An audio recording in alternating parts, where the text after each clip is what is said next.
Au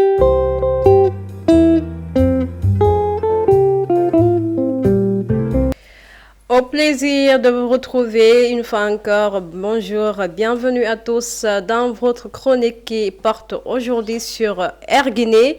Et Cellou Dalein Diallo, c'est une affaire qui date de longtemps, ça fait 20 ans si je ne me trompe pas. Et merci à tous de nous regarder sur la télévision Tamashek. Bienvenue à tous. Je suis en compagnie avec Mohamed Sissé.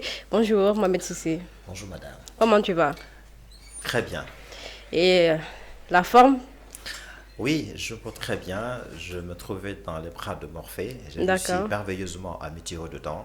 D'accord. Donc j'ai dormi comme un nouveau-né. D'accord. Alors, bienvenue sur ce plateau. Donc, comme je disais tantôt aujourd'hui, le sujet de notre chronique porte sur l'affaire Air Guinée, et le politicien farouche de la Guinée, il s'agit bien de Mamadou Cellou Dalein Diallo, le président du parti de l'UFDG, l'Union des forces démocratiques de Guinée. C'est vrai, Aminatou, vous avez bien fait de porter votre choix sur un sujet qui fait couler de l'encre.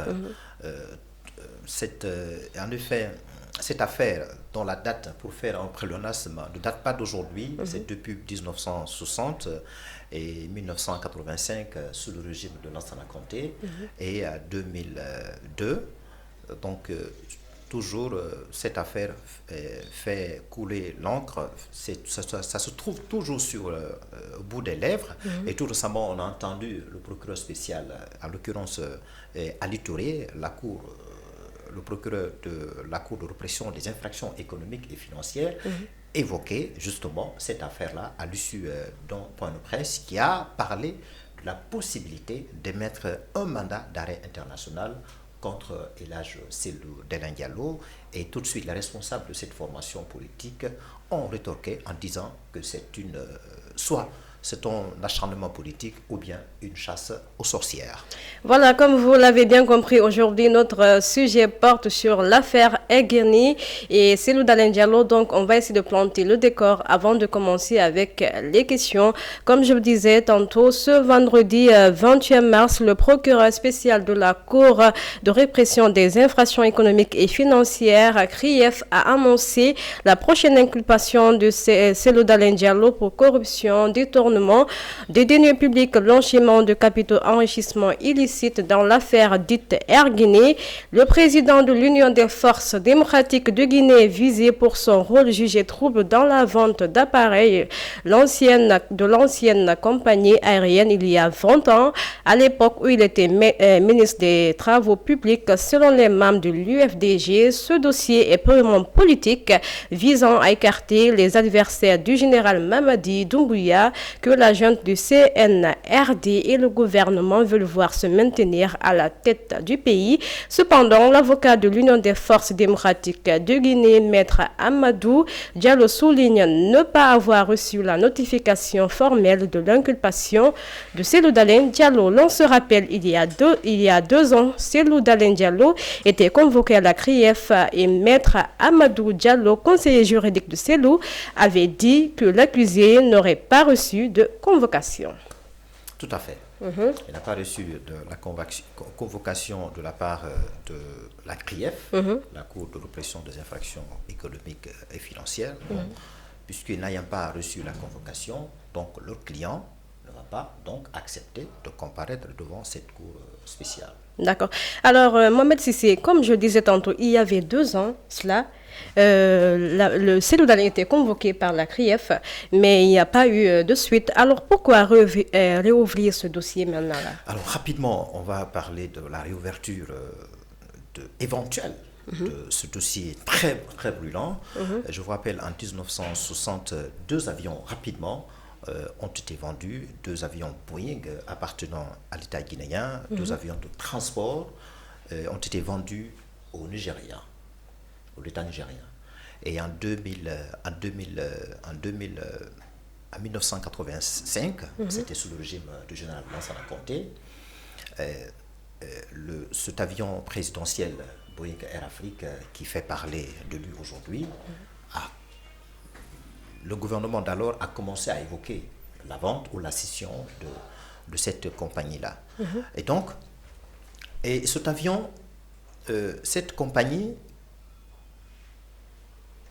puisque l'avion, la compagnie était en quasi faillite, dont la mauvaise gestion était imputée au gouvernement d'alors, sous le régime de Lansana Conté, et d'où l'aide financière du Fonds monétaire international et la Banque mondiale. Donc, ces institutions internationales financières, ne pouvant plus supporter la gestion de cette compagnie, a donc décidé de demander au gouvernement de privatiser la compagnie. Et tout de suite, un conseil des ministres a été tenu, à l'issue duquel le général Mamadi Doumbouya a pris un décret spécial pour la liquidation ou la vente, on peut parler simple, de cet avion. Tu t'es trompé, tu as parlé du général Mamadi Doumbouya, c'est de Lansana Conté, pardon. Voilà. Non, je parle de Lansana Conté. Voilà, c'était juste pour te rectifier. Oui, d'accord. Donc c'était à l'issue du Conseil des ministres, justement, que le général Lansana Conté, puisque c'était lui le président de la transition en ce moment, il a pris un décret spécial pour la privatisation ou bien la liquidation de cet avion. Donc aussitôt, une instruction a été donnée au ministre de l'économie et des finances d'alors. C'était le monsieur Cheikh Amadou Camara, qui était le ministre de l'économie et des finances, pour la privatisation de cet avion. Et malgré ce que Cellou Dalein a dit au président, de tenir compte de la proposition faite par les institutions internationales financières, FMI, concernant la vente de cet avion-là, de faire l'évaluation du coût ou de la vente de cet avion, et aussi de mettre en place une procédure d'appel d'offres. Mais cependant, le général a souhaité à ce que l'avion soit vendu à son ami Elhadj Mohamed Sulla, le futur legs. Donc, et finalement, c'est ce qui a été fait. Et tout de suite, puisque le ministre de l'économie et des finances ayant reçu une instruction, il a donc ouvert une procédure de cession ou de privatisation de cet avion, à laquelle Mohamed Sulla avait participé. Mais bien avant de signer cette convention de cession-là, il a demandé à Mohamed Sulla de payer les dettes que l'État devait à l'aviation civile du Ghana, dont le montant s'élevait à 732 000 $, et à l'État nigérian, dont le montant s'élève à 285 000 $. Donc, payer ça à l'aviation civile de ces deux pays respectifs. Alors, cet avion, justement, le prix s'élevait à 2 millions de dollars. Mais avant même de payer le prix de cet avion, l'avion se trouvait d'abord en Israël, notamment à Tel Aviv. L'avion se trouvait dans un état partiellement abîmé. C'était vraiment dégradant. Donc, moi, celui-là, d'après ses explications, a dû payer 2 500 000 $ pour récupérer l'avion, pour ramener l'avion en Guinée. Et aussi, il a dû payer les indemnités et aussi le salaire des travailleurs qui travaillaient pour cette compagnie-là. Pour terminer, il a dit à aucun moment, puisque c'est lui qui était là au moment de la signature de cette convention, Cellou n'a participé financièrement à ce processus-là. Techniquement, c'est normal, puisque c'est lui qui était le ministre des Transports et des Travaux publics, mais pour le prix, il n'a pas reçu l'argent, selon Mohamed Sulla, et la gestion normalement de cet argent-là, après la vente, qui doit gérer, c'est le ministre de l'économie et des finances, c'est lui l'argentier, c'est lui l'argentier, c'est lui qui gère en tout cas l'immobilier de l'État, les biens publics de l'État. Donc de ce point de vue-là, selon Mohamed Sulla, futur legs, Cellou Dalein n'était pas impliqué concernant la vente ou la gestion de l'argent de cette compagnie. D'accord. Alors, que dit le droit guinéen sur le délit ou crime commis il y a 20 ans? Alors, cette affaire, vous l'avez très bien rappelé, date de 1960-1985, sous le régime de Lansana Conté, et tout récemment en 2002. Et depuis cette date, pourquoi cette affaire n'a pas été évacuée? Pourquoi cette affaire n'a pas été jugée définitivement? Donc, on a attendu de 2002 jusqu'en 2021, jusqu'en 2024, aujourd'hui on est en 2025. Et jusqu'à présent, il n'y a pas une action judiciaire qui a été lancée et qui aboutisse sur un jugement définitif. Rien n'a encore fait. Donc, puisque l'affaire n'a pas été jugée de cette date jusqu'à aujourd'hui, selon le droit positif guinéen, cette présumée infraction financière, que ce soit un délit financier, pourrait être frappée de la prescription extinctive. Ça veut dire quoi en d'autres termes?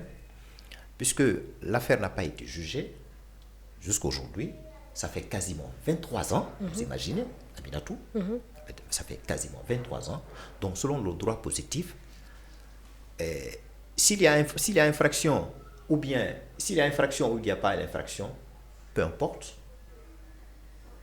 cette procédure pénale ou la présumée infraction financière est atteinte. Donc, normalement, cette affaire doit être classée.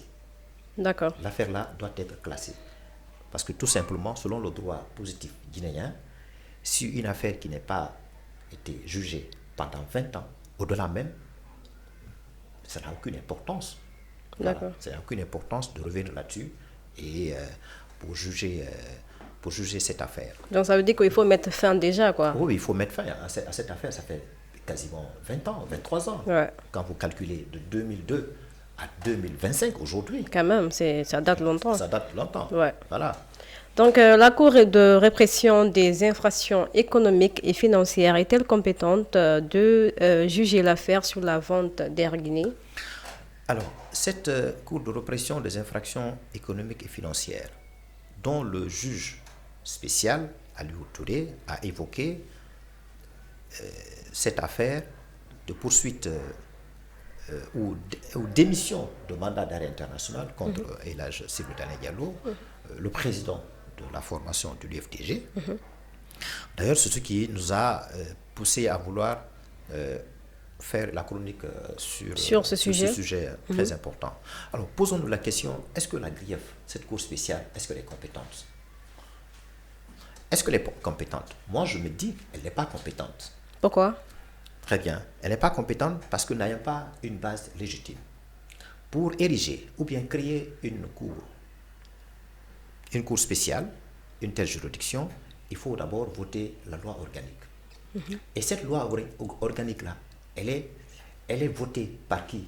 Par les représentants du peuple, les députés. Les députés qui se trouvent aujourd'hui en Guinée, est-ce qu'ils sont légitimes? Ils ne sont pas légitimes. Hein? Voilà. Ça fait longtemps même, il n'y a pas eu d'élection par rapport à ça. Donc, je pense qu'eux-mêmes, ce sont des députés qui sont rayés.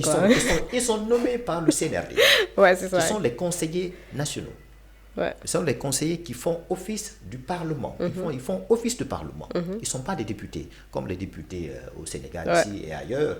Ils sont pas représentatifs, ils ne sont pas élus. Aucune circonscription ne les a choisis, ne les a désignés démocratiquement. Donc, ils ne sont pas habilités par les mandats que nous sommes, les députés que nous sommes, de voter une loi organique pour ériger ou bien créer une juridiction, une juridiction de pareil. Donc, et aussi, quand vous votez une loi organique, quelle est la juridiction qui est autorisée à voir est-ce que cette loi organique est conforme à la Constitution? C'est bien entendu le Conseil constitutionnel. Alors, comment le Conseil constitutionnel peut-il vérifier si la loi organique qui a été votée à l'Assemblée nationale est conforme à la Constitution, alors que la Constitution elle-même n'existe pas? La Constitution n'existe pas. Ouais. Voilà, la loi organique là, vous venez de... Parce que cette loi organique qui va organiser le fonctionnement et l'organisation de la Cour, la GRIEF. Voilà, qui va dire désormais, après le vote de la loi organique, cette Cour, elle est compétente de juger des affaires de détournement, de blanchiment des capitaux, d'enrichissement illicite. La Cour, elle est compétente de juger des affaires dont le montant s'élève à tel. Donc, c'est la loi organique qui est habilitée à faire ça. Mais pour savoir que cette loi organique-là, je le disais, est conforme à la Constitution, Il faut que la constitution existe d'abord. Mais se trouve, en ce moment, il n'y a pas de Il n'y a constitution pas de en Guinée. constitution en Guinée, ouais. Toutes les institutions importantes sont dissoutes. Surtout la constitution. Constitution, ouais. Aujourd'hui, on parle de l'avant-projet de la nouvelle constitution. Qui n'est toujours Donc, pas réalisé, voilà, on donc, attend jusqu'à toujours. présent, la Guinée ne s'est pas encore dotée d'une nouvelle constitution. Donc, on est en période exceptionnelle. Et qui parle de période exceptionnelle parle d'une période où le président de la transition, que ce soit un militaire ou un civil, il a le devoir de gérer que les affaires courantes. Il ne doit pas prendre le décret, encore moins l'ordonnance. D'accord. Il gère que les affaires courantes. Et au terme de cette transition, je l'ai dit ici, il va organiser une élection présidentielle à laquelle il n'a pas le droit de se présenter, d'y participer. Donc, c'est la raison pour laquelle je disais que cette cour, la Cour de répression des infractions économiques, malgré cette constitution à minima qu'on appelle la charte de la nouvelle constitution, est-ce que vous avez participé à l'élaboration de cette Pas du tout. Qui Pas du tout. Qui C'est eux-mêmes. Voilà, C'est la jeune on ne connaît pas des personnes ayant participé c'est la jeune à l'élaboration, à la rédaction, le contenu, la forme. On ne connaît personne ayant participé à l'élaboration de cette charte qui est considérée comme une constitution à minima. On ne sait pas du tout. Donc, cette charte elle-même n'ayant aucune base légitime, une base légale. D'accord. Donc, la Cour, là, elle n'est pas compétente de juger. C'est cette affaire. Voilà, cette affaire. D'accord. Le procureur, Ali Touré, il n'est pas compétent. D'accord. Le juge d'instruction financier n'est pas compétent. Les juges et les assesseurs, c'est-à-dire que ses collaborateurs, ne sont pas compétents. Donc, bref, la Cour tout entière, la CRIEF n'est pas compétente. n'est pas compétente de juger cette affaire portant sur la vente de Air Afrique. Comme vous l'avez bien, Air Guinée. Donc, comme vous l'avez bien entendu, Mamel Cissé dit que la CRIEF n'est pas compétente de gérer cette affaire qui date il y a plus de 20 ans. L'affaire Air Guinée est-elle une manœuvre politique pour nuire l'ambition politique d'Elhadji Cellou Dalein Diallo d'être président de la République un jour en Guinée? Oui, il y a cette réponse. Vous-même, vous avez la réponse. Vous l'avez la réponse. Regardez aujourd'hui, la dernière fois, on en a parlé. On a parlé de la charte dit. Il y a des dispositions qui permettent aux partis politiques de faire la manifestation, d'organiser des réunions politiques. Quand je parle de la manifestation, c'est les manifestations politiques. De s'exprimer dans l'espace public, de s'exprimer librement dans les médias, dans les médias privés ou dans les médias publics. Aujourd'hui, Aminatou, est-ce que cette possibilité, sauf aujourd'hui, on laisse aux responsables politiques, leaders politiques, de s'exprimer librement? Non. Contrairement à la charte, les autorités de la transition ont décidé d'interdire systématiquement la manifestation sur toute l'étendue du territoire, au prétexte que cela peut porter atteinte à la sécurité nationale. Ça, c'est un. Regardez aujourd'hui la censure ou le retrait des agréments des médias, dont l'audience est très élevée. Également, l'arrestation en catimini et de façon violente, les activistes, nos confrères, Marwan et Biloba, Fonike Mengue, on les a arrêtés de façon brûlante, de façon violente, j'allais dire. On les a conduits. Où? On ne sait pas. Personne ne le sait. Personne ne le sait. Même le procureur qui est censé nous protéger, il dit qu'il ne connaît pas. Où il se trouve. Il a dit pas sérieux. Il dit qu'il se trouve dans deux camps d'établissement pénitentiaire, aucune prison en Guinée. Et même l'autre a Ousmane Gawa, le porte-parole. Son proche collaborateur a dit que les adultes aussi peuvent disparaître. Donc, si les militants et sympathisants de cette formation politique laissent croire qu'il y a une espèce de chasse aux sorcières ou un acharnement politique qui plane sur leur leader, c'est une possibilité. Et qui plus est, il y a les mouvements politiques qui se créent aujourd'hui pour soutenir manifestement l'éventuelle candidature de Mamadi Doumbouya. Ça, c'est un créer de polichinelle. On n'a pas besoin de se le cacher. Ça, c'est clair aujourd'hui. Cellou Dalein Diallo, bien avant de soulever cette affaire concernant Air Guinée, on lui a retiré sa maison. Au prétexte que cette maison... C'est un bien public. C'est un bien public. Enfin, c'est un bien... Ça appartient à l'État. Malgré l'explication donnée par Cellou Dalein Diallo, il dit, moi, j'ai pu acheter cette maison-là en contractant. Ouais. J'ai contracté pour acheter cette maison. Et malgré ça, on l'a retiré de sa maison brutalement. Brutalement, on a vu la descente de la force spéciale dans ce lieu-là pour demander à toutes les personnes qui occupent cette maison de quitter. Et aujourd'hui, la maison a été transformée en un collège. Donc, ce qui a, puisque maintenant, c'est le sait qu'il n'est pas en sécurité en Guinée, il a pris la décision de partir. Mais moi, je le reproche, il n'avait pas, certes, il a le droit, mais étant un leader ne fuit pas. Il devait accepter de s'assumer. Comme on l'a vu le cas de Nelson Mandela. Peut-être certains diront que ce n'est pas une comparaison. Nelson Mandela, on a vu Ousmane Sonko au Sénégal. À aucun moment, il n'a décidé de fuir, malgré l'acharnement politique qui exerçait sur lui, malgré la pression, malgré l'emprisonnement, il a accepté de rester. Parce que le combat, ce n'est pas le sien. Le combat, c'est pour le peuple. Et les militants et sympathisants, mais surtout pour le peuple. Ouais. Donc, pour le peuple, il devrait accepter de rester pour combattre politiquement le CNRD.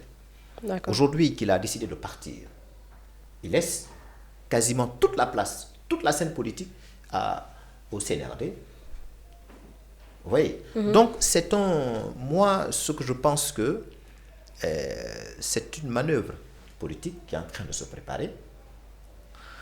Cela illustre aussi le refus du CNRD de vouloir organiser des élections.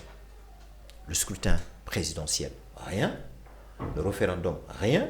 Élection législative, communale, rien. On ne voit aucune perspective pour ces scrutins-là. Rien. L'engagement, je termine par ça, le dernier engagement qu'il avait tenu, qu'il fera tout pour tenir le scrutin-là. Le scrutin crucial, l'élection présidentielle le 31 décembre 2024. Ça n'a pas été respecté. D'accord, alors vous avez déjà répondu à ma dernière question que je devais poser, donc c'est plus la peine de répondre parce que je voulais juste savoir, est-ce que c'est pas une politique pour le CNRD d'écarter Mamadou Cellou Dalein Diallo aux prochaines élections? Mais je pense que oui, c'est une possibilité. On revient un peu à ce que Aliou Touré a dit à l'issue de ce point de presse, qu'il y a une possibilité de mettre un mandat d'arrêt contre Cellou Dalein Diallo. Et pour cela, une commission rogatoire a été mise en place. D'ailleurs, cette commission rogatoire a été envoyée au Sénégal pour auditionner Cellou Dalein Diallo. Donc, selon lui, on attend le résultat issu de cette audition-là pour voir est-ce qu'il faut poursuivre Cellou Dalein Diallo ou bien il faut émettre un mandat d'arrêt international. Alors, posons-nous la question, est-ce que la grief là, étant qu'elle n'est pas compétente, est-ce qu'elle peut émettre un mandat d'arrêt international? Ça, c'est un. Est-ce qu'un chef de l'État, quelqu'un qui se dit un chef de l'État, qui n'est pas démocratiquement... Qui n'est pas légitime. Il n'est pas légitime. Il n'est pas légitime. Est-ce que il a le pouvoir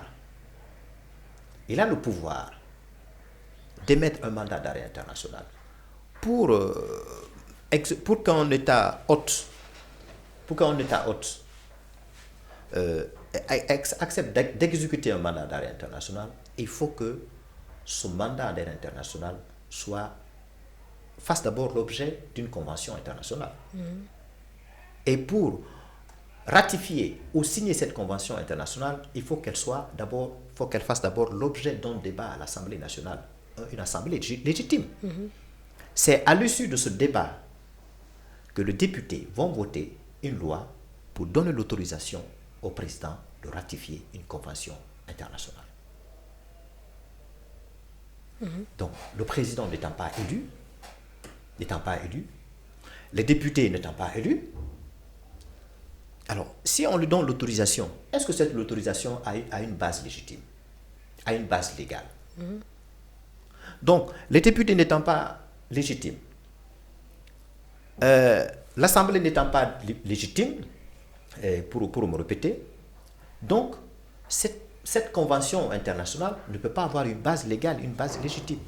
Donc, la GRIEF ne peut pas avoir la compétence, même si elle le souhaite, de démettre un mandat d'arrêt international contre Cellou Dalein Diallo. Ce que je dis là, je ne suis pas juriste, mais peut-être les juristes auront la possibilité d'ouvrir un débat sur la légitimité ou la légalité de ce mandat d'arrêt international.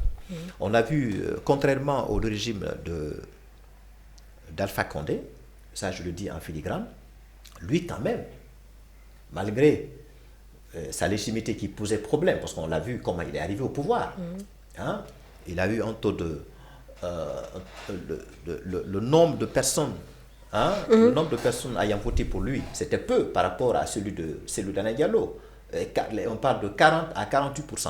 Mais malgré tout ça, on a fermé les yeux sur les irrégularités qu'on avait. De ces élections-là. Voilà, qu'on avait soulevées par rapport à cette élection-là. Donc, lui, étant président légitime, il a lancé un mandat d'arrêt contre Toumba Diakité en ce moment. Et l'État sénégalais a exécuté. Parce que ce mandat d'arrêt, pour parler comme un profane, ce mandat d'arrêt avait une base légitime, avait une base légale. Donc l'État sénégalais a exécuté ce mandat d'arrêt. Donc on a rapatrié Toumba. Et par la suite aussi, en 2000 Koundouno, le directeur technique de la stratégie de FNDC, un mandat également a été lancé pour le rapatrier en Guinée, pour être jugé, puisqu'il était condamné de subversion contre l'État. Donc ça, c'était une possibilité, parce que le président était élu. Mais un président n'étant pas élu, est-ce que l'État hôte peut accepter d'exécuter ce mandat d'arrêt international, malgré le travail qui avait été commencé par la commission rogatoire? S'il s'avère que si Cellou Dalein Diallo comparaît devant cette commission, il est audité et qu'il s'avère qu'il est coupable de ce qu'on lui reproche, est-ce que l'État sénégalais va accepter de le rapatrier, de le ramener à Guinée? Je n'en suis pas certain. C'est la grande question qu'on se pose. Oui, mais je n'en suis pas certain. Parce que tout récemment, Aminatou, il y a Adji Hakim, qui est un activiste. L'État guinéen avait envoyé l'Interpol pour le ramener. Mais l'État sénégalais a refusé. Au risque de mettre en jeu sa sécurité en Guinée. On a entendu les avocats de Hakim que si l'État sénégalais acceptait qu'on rapatrie Adji là-bas, s'il est emprisonné, il est torturé et qu'il y a une atteinte à sa liberté fondamentale, l'État sénégalais serait responsable. Heureusement, le ministre de l'Intérieur n'a pas exécuté cette décision-là. Il a accepté de garder Adji au Sénégal. On lui a retiré son passeport, mais il est resté au Sénégal. On ne lui a pas livré à l'État guinéen. D'accord, Mohamed Cissé. Donc, vous voulez l'exécution de ce mandat d'arrêt international, il faut que le président qui est là soit élu. D'accord. On n'a pas pour le moment un État légitime. On n'a pas un État. Pour parler de l'État, je l'ai dit la dernière fois, il faut un territoire, il faut une population et surtout un pouvoir, une autorité légitime. Et qu'est-ce qui donne ce pouvoir? Qu'est-ce qui donne cette autorité-là? C'est bien évidemment, bien naturellement, le peuple qui est souverain, qui vous donne une parcelle de son pouvoir. Et comment le peuple peut donner ce pouvoir-là? C'est par le vote, à l'issue d'une élection libre et transparente. D'accord, alors Mohamed Cissé, je pense que là c'est la fin de notre chronique qui avait pour thème affaire Air Guinée et Mamadou Cellou Dalein Diallo. Il s'agit bien de l'opposant farouche guinéen et du parti UFDG, Union des Forces Démocratiques de Guinée. Merci à vous d'être venu sur ce plateau. Je vous en prie. Donc il fallait donner cet éclaircissement-là. Et malgré... nous ne sommes pas des spécialistes à la matière, mais d'après les informations que nous avions reçues, d'après les explications que les spécialistes dont les spécialistes, des juristes qui sont sérieux, aguerris, qui n'ont pas froid aux yeux, qui ne sont pas là pour faire plaisir au CNRD. Donc on s'inspire de ces spécialistes-là pour expliquer aux uns et aux autres c'est quoi la légitimité. À partir de quel moment un pouvoir politique ou un pouvoir juridique doit avoir une base légale ou légitime. Donc c'est cet exercice qu'on s'est apprêté de faire, cette pédagogie qu'on a tenté de faire aujourd'hui, ce matin, pour expliquer, notamment à des milliers de Guinéens, aussi bien en Guinée qu'à l'étranger, de comprendre un peu c'est quoi la légitimité d'un pouvoir. En tout cas, on a entendu partout depuis cette affaire Mamadou Sylla Patrona dire que Cellou Dalein n'a pas participé à la vente de l'avion Air Guinée et on espère qu'il y aura une suite dans cette affaire Air Guinée et Cellou Dalein Diallo. Merci à tous de nous avoir suivis sur la télévision Tamashek, la culture au cœur de l'Afrique. On vous donne rendez-vous demain, Inch'Allah, portez-vous bien. Au revoir.